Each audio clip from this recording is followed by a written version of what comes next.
Ütle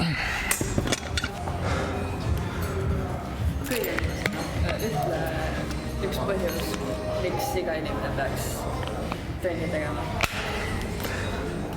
Oota, üks põhjus või? Rohkem ka. Ja, või rohkem põhjusi, miks iga inimene peaks trenni tegema. Elukvaliteet, sealhulgas siis produktiivsus, energiatase, kehaline võimekus mitte selga ära tõmmata, kui sa oma last põrandat üles tõstad või poekotte trepist üles tassid. Sellega seonduvad eluea faktorid ehk siis igasuguste krooniliste haiguste, ütleme siis riski vähenemine, kehakaalu on kergem kontrolli all hoida, mis omakorda kardiovaskulaarhaiguste riskifaktorit vahetab, diabeeti, nii edasi, kroonilisi haiguseid. See omakorda kõik siis impactib nii-öelda inimese eluiga. Siis on vaimne tervis seal kindlasti juures, ehk siis seda on nagu uuritud ka suhteliselt hästi, kuidas see mõjutab ja kui positiivne see on erinevate kas või depressioonifaktorite juures ja mina käin ka siia väga hästi alla. Ehk siis minu nii-öelda 5 depressiooniga toime tulla oli tegelikult trenni teha, mis on ülihea, sest ma oleks võinud alkoholi hakata tarbima või narkoriks hakata sama hästi, sest nendega saab ka väga edukalt kompenseerida, väga paljud noored inimesed kompenseerivad nende asjadega. Minu kompensatsiooniks oli spordi tegemine, aga tegelikult iga inimene võib enda vaimset tervist ka tugevdada regulaarse kehalise aktiivsuse rutiiniga, mis iganes selleks siis on. Kõik spordialad sobivad, lihtsalt iga inimese jaoks on mingi spordiala olemas. Ta peab lihtsalt proovima erinevaid ja tihti ei ole probleem spordialas, vaid probleem on selles, kuidas sa seda rakendad. Ehk siis sellepärast ma soovitan ka tihti proovida alguses juhendajaga koos, kas siis treeneriga, personaaltreeneriga või mis iganes ala peal sa alustad. Selleks, et sa tead, et sa teed seda ka õigesti, sest tihti motivatsioon ja armastus mingi spordiala vastu tekib alles siis, kui sa teed seda õigesti, sest see rõõm, mis seal tekib, kui sa tead, et sa oskad mingit asja ja sul on reaalne nagu pädevus olemas mingit asja teha, see tekib ka tihti sisemise motivatsioon, ma viitsin järgmine nädal uuesti tulla. Võrreldes sellega ma tulen jõusaali, ma ei oska mitte midagi ja siis ma natuke mingit masin natuke vaatan ja siis ma juba tunnen natuke suht nõme, vaata, ma lähen koju ära ja siis ma ei viitsi enam rohkem tulla ja kõik. Ehk siis see on väga suur vahe, et kas sa reaalselt nagu tunned rõõmu selle tegemist või mitte. Nii et jah, igal inimesel võiks olla mingi rutiin ja seda saab iga inimese puhul otsida, leida ja proovida.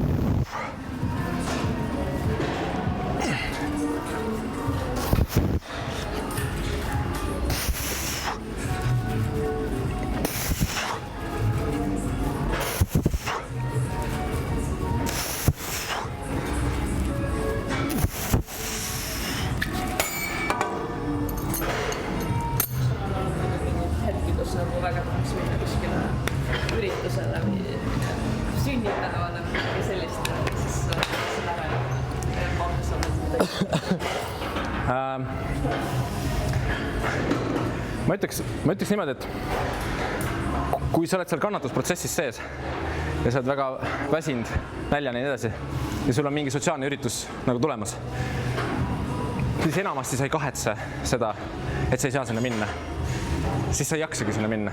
Sa tunned, et sul ei ole seda energeetilist ressurssi sinna minna.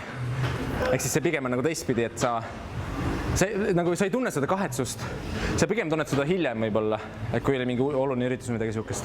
Hiljem, kui see läbi see protsess, kui sa oled seal kannatusprotsessi sees, siis sa oled nagu sihukese surve all. Ja selle surve all olles, nagu mida rohkem sa pääsed selle surve alt välja, seda kergem sul on olla. Ehk siis nagu, kui sa tead, et sul on vähem kohustusi vahepeal mingite asjadega näiteks, siis see pigem teeb just lihtsamaks olemise. Mitte see, et kurat, ma tahaks täiega minna sinna peole või kuhugi, vaata. Sa ei jaksagi minna sinna. Sa ei tahagi minna sinna, siis sul pole lihtsalt energiat sinna minna. Pigem see nagu niipidi.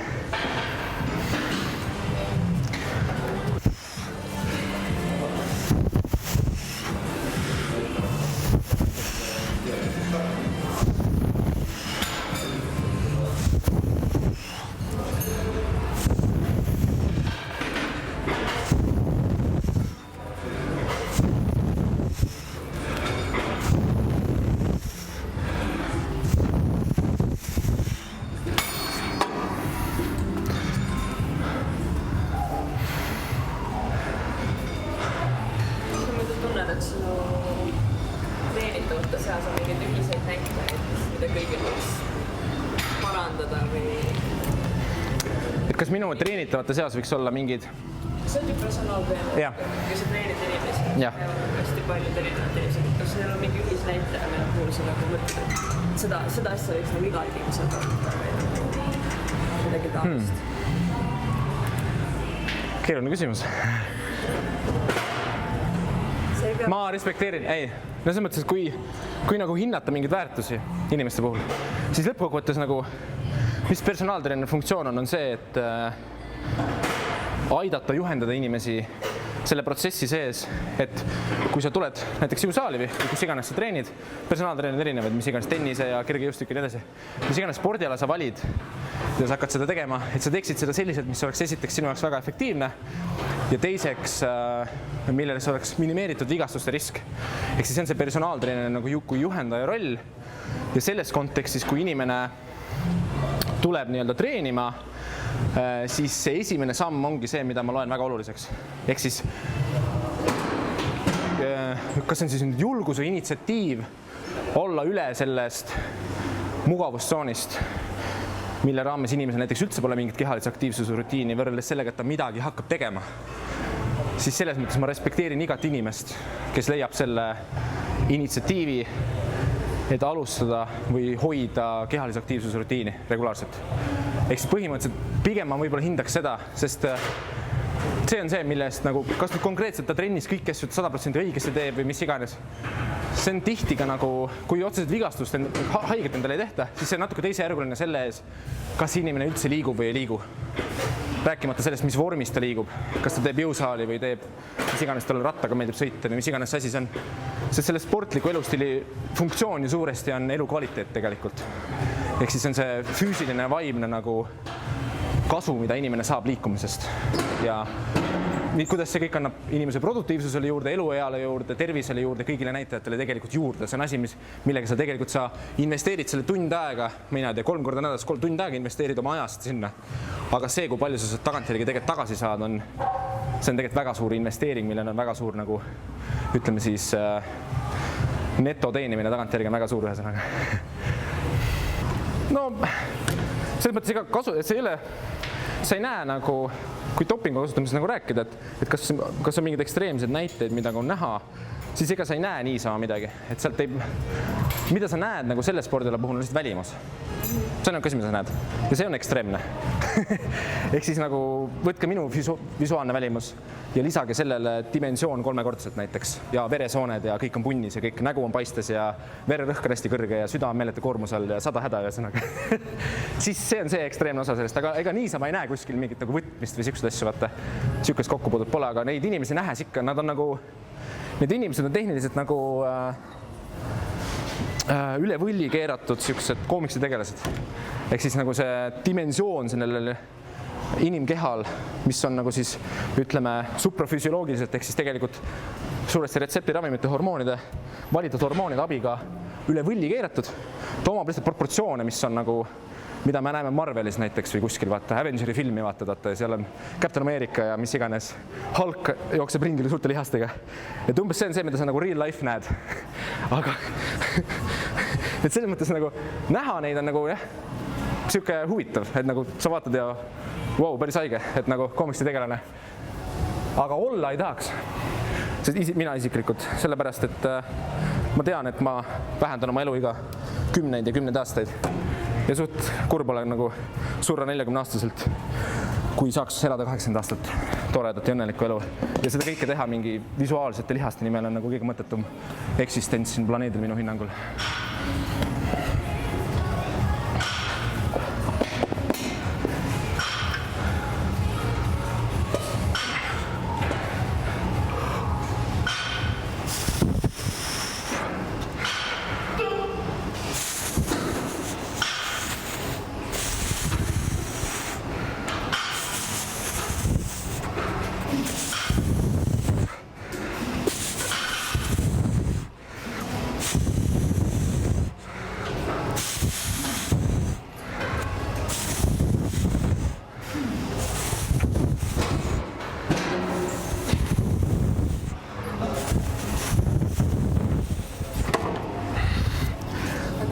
see läheks kulturismi võistluseks ettevalmistamise periood seal peaks välja?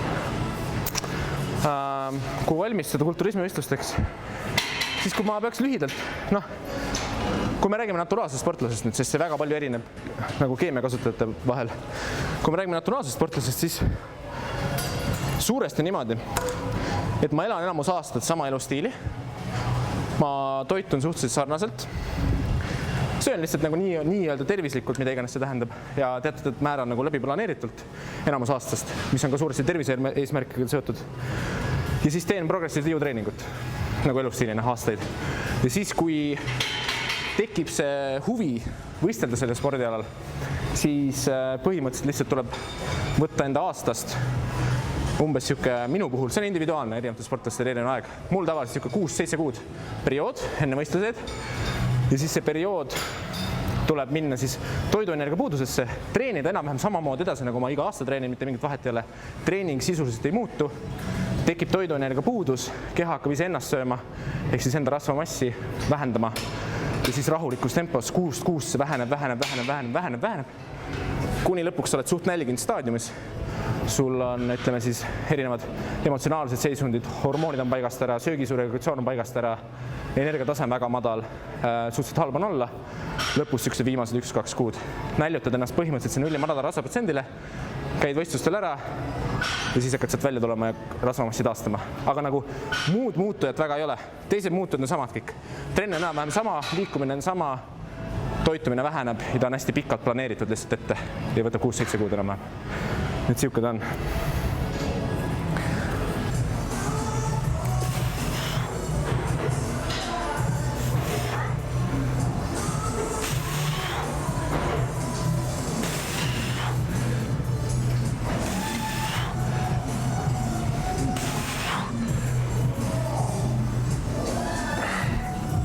Kui sul ongi nagu raske hetki enne võistlused ja defitsiit ja kergesti ärritud, siis kas sul on mingi mõte või mingi mantra või mingi pilt silmes, mis sind inspireerib ikka nagu ikka vedasi? Et kui mul raske on defitsiidi jooksul, hea küsimus jälle. Mul ei ole nagu mingit kindlat nagu siukest, mul ei siukest kindlat mantrat ei ole, mida ma nagu kordan endale. Et sellega ma otseselt ei ole.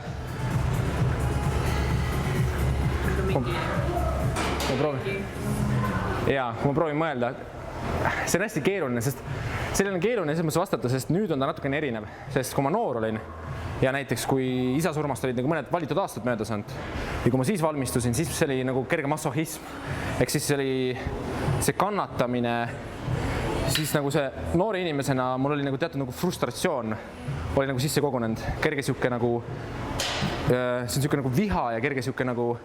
Ja see viha ei ole konkreetselt ühegi nagu väliselt inimese vastu, vaid see viha on pigem nagu selle eksistentsi ja nagu selle maailma vastu, kus sa elad.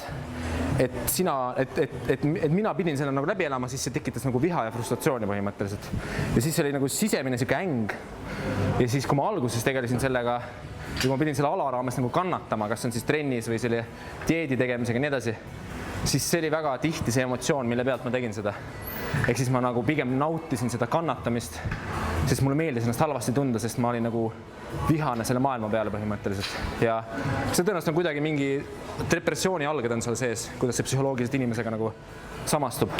Aga kuna ma olen aastate jooksul selle nagu lapsepõlve traumaga olen nagu tegelenud, siis põhimõtteliselt ma olen nagu praeguseks sellest suhteliselt hästi sellega nagu aktsepteerinud ja mul ei ole enam seda viha põhimõtteliselt. Ehk siis aga mul on jäänud alles mingi käitumismuster ühesõnaga. Ehk siis nagu, kui mul praegu näiteks valmistusin ja tegin, siis ma ei kasutanud siukest sisemist nagu viha, kui mul oli raske seeria trennis või midagi lõpp ja siis sa pidid nagu räigelt grindima seal lõpus. Et mul ei olnud siukest nagu, vanasti ma grindisin seda vihaga. Mul oli reaalselt nagu tundsin nagu oma sõrmedest, tundsin siukest nagu emotsiooni, vaata. Ja siis ma elasin seda reaalselt raua peal nagu välja ja see oli nagu nii hea tunne, vaata. Aga see tegelikult oli nagu vale tunne, see ei ole nagu õnneliku inimese käitumismuster, et sa käid vihaga kuskil, see tegelikult nagu kompenseerid oma lapsepõlve traumat, vaata.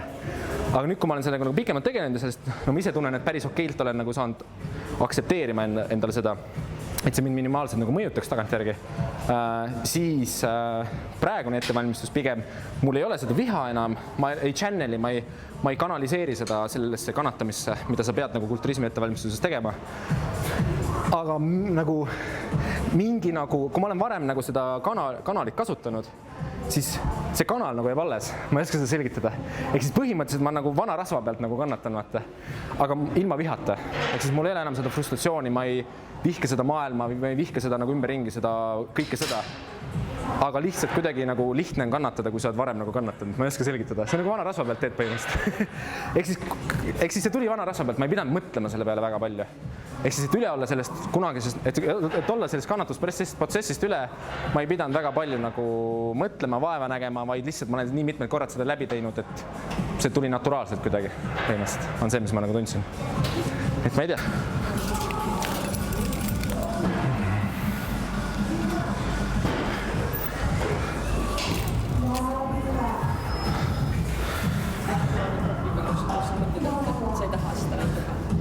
Kuidas? Kas sul on olnud hetki kus sa tahad? Jaa, mul on olnud hetki, kus ma mõtlen, et ma kulturismi ei taha teha ja kõige rohkem oli enne praegust nii-öelda seda viimast nagu võistlusettevalmistust, kus ma tegin. Aga see oli nagu enne, see oli natuke rohkem nagu enne seda. Ehk siis, ümmarguselt öeldes ütleme niimoodi, et umbes 2017 aasta lõpus ma hakkasin nagu rohkem tegelema selle lapsepõlve trauma aspektiga oma elus.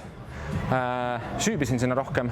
Sain aru, et kui ma selle spordialaga olen tegelenud, siis ma olen suuresti seda teinud kompensatsiooni eesmärgil või lihtsalt selle kannatuse eesmärgil. Ja siis sain aru, et see on mõttetu tegelikult. Ehk siis põhimõtteliselt nagu sain sellest osas üle. Siis ma pikalt üldse ei võistelnudki.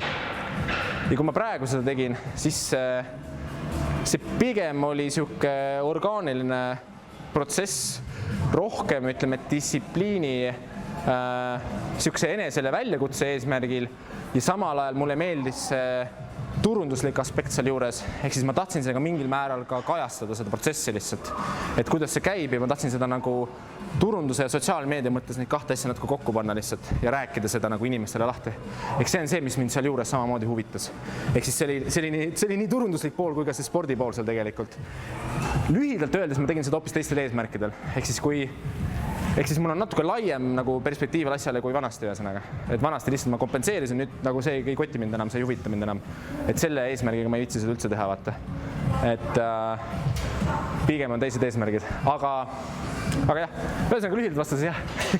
Et on olnud nagu aega, kus ma olen mõelnud, et ma seda ei viitsi teha ja mind ennast ka tegelikult üllatas see, et ma praegu võistlesin.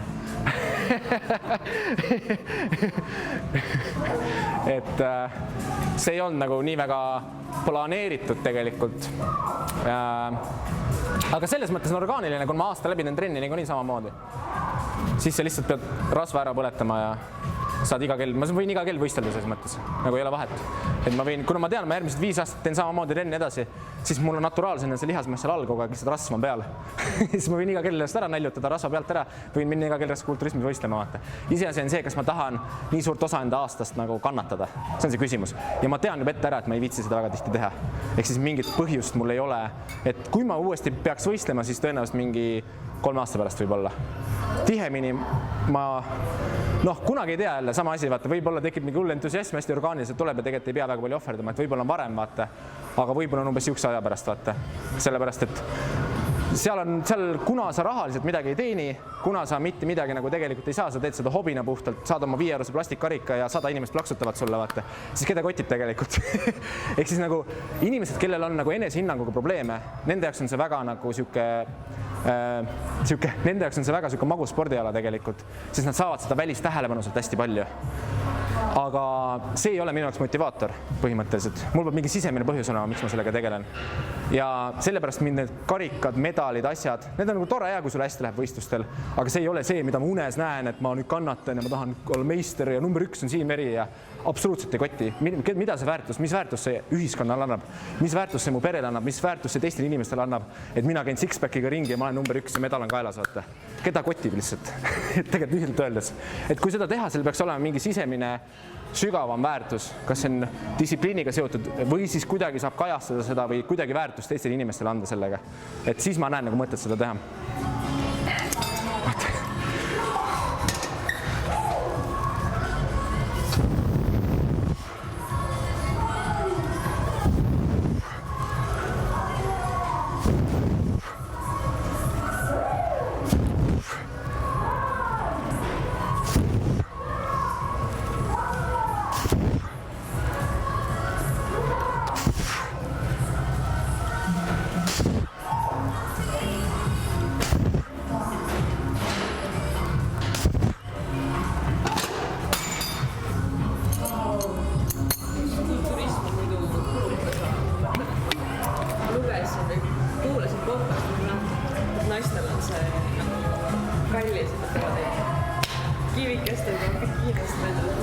naistel on? Jah, kulturismi hinna mõttes siis naistel on kindlasti keerulisem kui meestel. Ehk siis meestel on niimoodi võimalik teha, et ma teen vormi ära, ma registreerin ennast Eestis ainult võistlustele näiteks, maksan 50 € selle eest, ostan 50 € Grimmi pudeli, nüüd on 100 € koos ja siis võin 30 € endale poseerimispüksid tellida, kokku on 130 € ja ma saan võistlema minna. Ehk rohkem ei lähe. Aga naistel on niimoodi, et bikiinid võivad 500 € maksta, siis on seal ehted juures, siis on seal seesama Grimm, siis on meikar, soeng, need on kõik mingi, mina tea, 50 või 100 €. Ühesõnaga ümmarguselt kuni enam-vähem 800 kuni 1000 € võib vabalt minna nagu üks võistlus. Muidugi bikiine, need 500 €, mis on väga suur osa sellest investeeringust, seda sa saad terve hooaja erinevate võistlustel kasutada. Aga see on see, kui sa Eestis nüüd võistled, sest kui sa tahad nüüd rahvusvaheliselt võistelda, siis meestel läheb ka kallimaks, sest seal on need osalustasud suhteliselt kõrged. No seal on majutus ka osaliselt sees, lennupiletid, ütleme, et ma tahan 3 välisvõistlust ka teha näiteks, siis ma pean kõik lennupiletid, majutused ja osalustasud maksma. Tihti osalustasu on mingi 300 € või rohkem näiteks ühel võistlusel. Ehk siis üks hooaeg, naine näiteks, võib vabalt 2000 € sinna sisse panna, 2500 €. Noh, saab odavamalt, saab kallimalt. Aga selles mõttes see kindlasti ei ole mingi sihuke säästuspordiala. Eriti naistel, meestel on võimalik 130 € teha ka eestimaised võistlused, nagu ma nimetasin.